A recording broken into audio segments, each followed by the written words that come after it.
Hey guys, welcome to Blizzplanet.com's newest episode of the Diablo Dialogue. Now we are in our brand new location this week, the Arts Asylum in downtown Kansas City. It's fantastic. Now as always, I'm your host, the Bearded Gamer, Chris Arnone. Let's get right into that weekly news roundup. Stay a while and listen. All right, so first up, the Real Money Auction House. It's here! Okay, it was like here last week, but still, it's here, okay? We took off a week last week, so, we're kind of catching up here. So it is available in the Americas, and it's been opening up to more and more regions as we go along. So, if you don't have it yet, it will be coming soon, but most of us are already in on it. Now, you must have an authenticator to use the Real Money Auction House. We've talked a lot about account security with Diablo 3. Well, Blizzard is covering their bases. If you do not have an authenticator, whether it be, the actual physical one or one on a smartphone, attached to your account, you cannot use the Real Money Auction House. Now, when you sign up for it, you'll either choose PayPal or the actual Blizzard store. So you can either, cash in on it through PayPal or, cash it in toward more Blizzard merchandise through the Blizzard store. Now, already there are some auctions that have gone for the full $250. All right, these are in-game items. That is currently the maximum sell price allowed in the Real Money Auction House. And even several of the Blizzplanet.com forum users have admitted they've made a little money on Real Money Auction House. A couple of them have even at least broken even on their original investment of Diablo 3. So that's pretty awesome. I'm glad to see it finally rolling out and working well. Next up, really big news in the Diablo 3 universe. Patch 1.0.3 did finally roll out. So you go up and open your client, it should start downloading. Now they've had some downtime today rolling that out, but it's freaking huge, all right? There's a whole bunch of new fixes, updates, some nerfing going on that maybe some people are a little upset about, but they're trying to balance the whole game out and address some issues. Okay, so here's a list of just some of the highlights, all right? So attack speed bonus on weapons has been nerfed to 50%, huge thing. Attack speed had become like the go-to must-have thing, and they just don't want anything in Diablo 3 to feel like it is the go-to must-have thing. So that's been nerfed to half. High-end item levels will not drop in all acts of Inferno and acts 3 and 4 of Hell, which is going to make farming a bit easier on the high end. Crafting costs for all items level 1 through 59 have been reduced by either 50 to 75%, and the cost to train the blacksmith has been reduced by 50%. So, some balancing once again there. The gold cost to combine gem ranks, dramatic reduction. I know I saw some of that was by a factor of like 100 or more. It was just huge reduction in what it cost to deal with gems with your artisan. Now some bosses have received some enrage counters. So if you were maybe trying to go after some of those higher level bosses when you weren't quite there, it's going to get a lot harder with those enrage timers.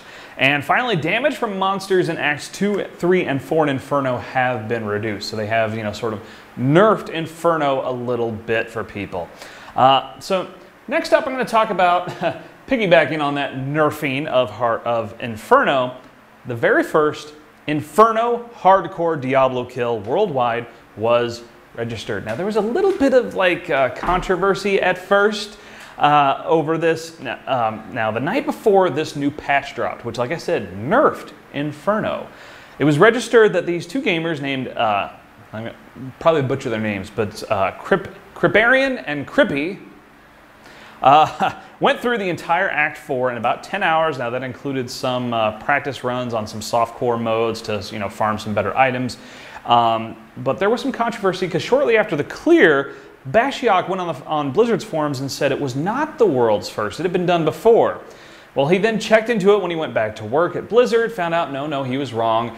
They were indeed the very first hardcore Inferno clear. Now let me be very clear. In hardcore mode, you die. There's no respawn. So with any given character, you can just get as far as you can get on one single life. So to clear Inferno pre-nerf on hardcore, no deaths, is just crazy huge.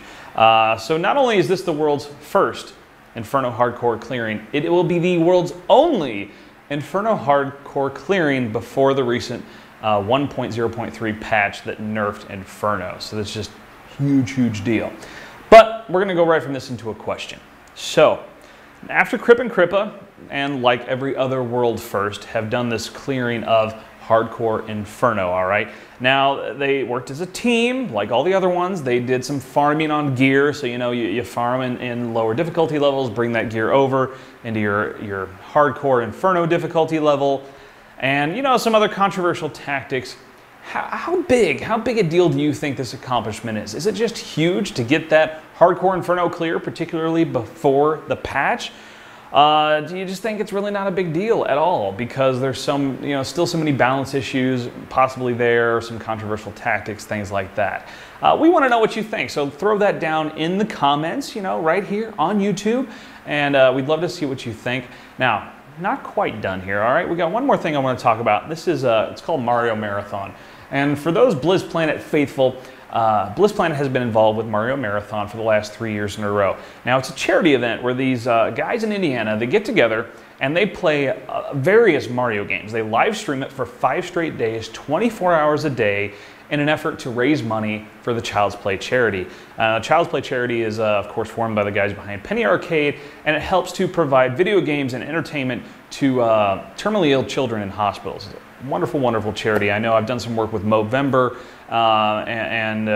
there's a lot of charities out there, but that kind of, you can push money into that, but fantastic stuff. But last year, the whole charity raised $112,000. Now, already this year, they've raised $6,000, and it hasn't even started yet. And Blizzplanet is involved once again. Already, Blizzplanet members have raised $300 toward the cause.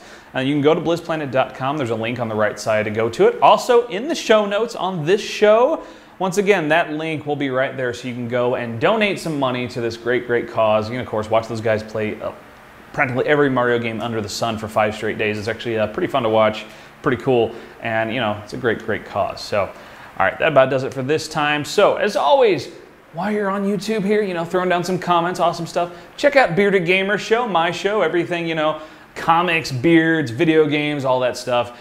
And of course, head to blizzplanet.com for all your news, reviews, great community, everything you need to know about Blizzard Entertainment games. We'll see you next time.